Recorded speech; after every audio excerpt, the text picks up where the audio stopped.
For more than 4 years, the war in Ukraine has rested on one simple assumption: time is on Russia's side.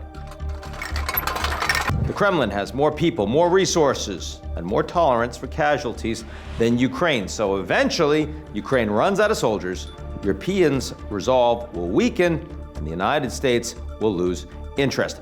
But lately, it looks like Vladimir Putin's bet may not pay off. More than 4 years into the war, Russia still controls only about 1/5 of Ukrainian territory. Meanwhile, Ukraine is bringing the war deep into Russia, also notably to Crimea.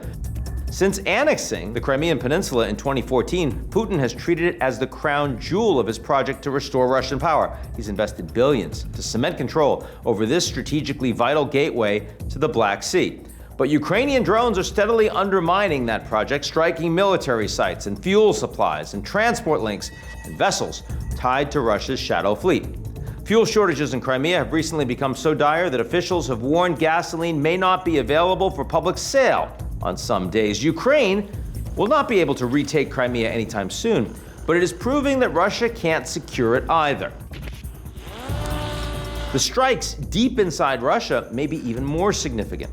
Long-range Ukrainian drones and ballistic missiles have hit energy infrastructure far from the front, including oil refineries near Moscow and St. Petersburg. The war's new reality was on display at the recent NATO summit in Ankara, Turkey, when Ukraine's president responded to President Trump's suggestion of a Moscow meeting with Putin. Zelensky had reason to be in a good mood in Ankara. He arrived at the NATO summit in his strongest diplomatic position since the war began.